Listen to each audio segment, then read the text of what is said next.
Welcome back to 6-Minute Math, where we turn confusion into clarity 6 minutes at a time. I really appreciate everyone for joining us today for our topic on solving two-step equations. 6 minutes flies by, so here we go. Our key points when we are solving two-step equations is that we are going to use opposite operations to isolate for the variable. We can look at any of our equations like a balance scale with the equal sign in the middle. During our two-step equations, if we add on one side, we will have to add on the other side. After that, we might need to do another step of multiplication.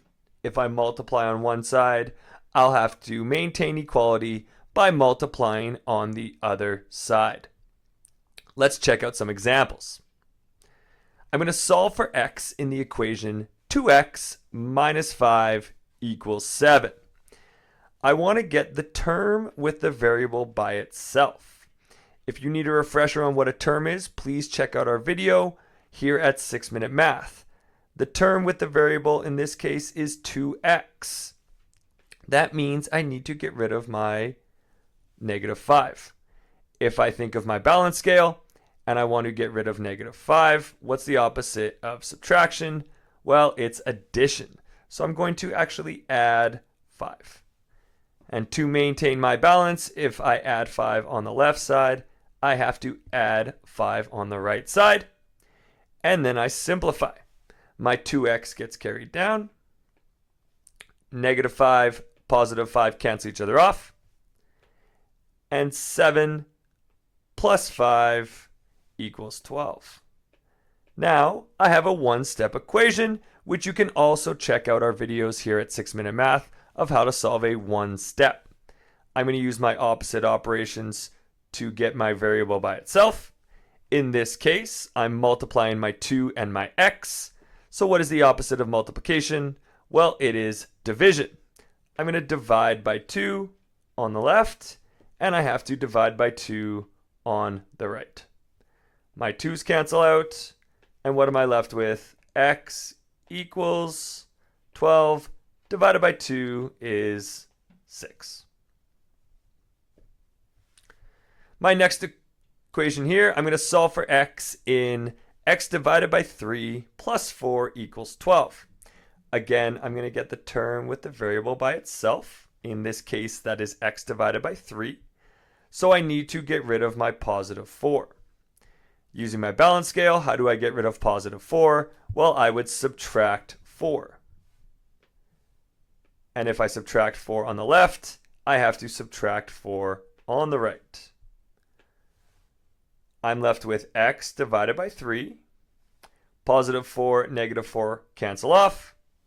Equals 12 minus 4 is equal to 8. Another one-step equation here. I need to get rid of divide by 3. How do I get rid of divide by 3? Well, I would multiply by 3. If you do it to one side, you do it to the other side. I have my multiplication on my left and my multiplication on my right. 3 divided by 3 cancel off, and I'm left with x equals 8 times 3 is 24. One more here. We have solve for x in negative 3x plus 4 equals 13. I have my balance scale. I need to get my term with my variable by itself. So I need to get rid of the positive 4. And how do you get rid of positive 4? Well, you would subtract 4. If I subtract on the left, I have to subtract on the right. Negative 3x carries down. Positive 4, negative 4 cancel off. 13 minus 4 is 9. One more step here. I need to divide by that coefficient. My coefficient in this case is negative 3. So I'm going to divide by negative 3.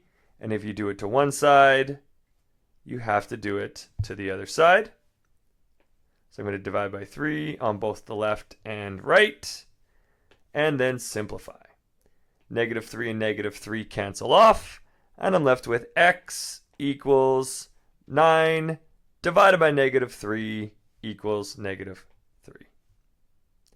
One last example for us today. I'm going to solve for x in x divided by 4 minus 1 equals negative 5. I do have my balanced scale. I want my term with my variable by itself, which means I need to get rid of the negative 1. And what's the opposite of adding is plus 1.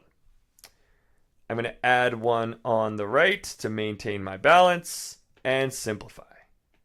X divided by 4, cancel, cancel, equals negative 5 plus 1 is negative 4. And one last step here. I need to get rid of divide by 4. So what's the opposite of divide by 4? It would be multiply by 4. And if I multiply on the left, I have to multiply on the right. Let's simplify. 4 divided by 4 cancel off. And I'm left with x equals negative 4 times 4 is negative 16. Those are all the examples we have today for 6-Minute Math's version of solving two-step equations. If you want to see more examples, be sure to check out the extended version of solving two-step equations, which I will link in the description below. Please follow us on Instagram and TikTok at 6-Minute Math, and be sure to like, share, subscribe, and leave a comment below for any topics you want to see me tackle in a future 6-minute episode. Always remember that the best way to get math is to practice math, so keep on practicing, and until next time, keep solving and evolving.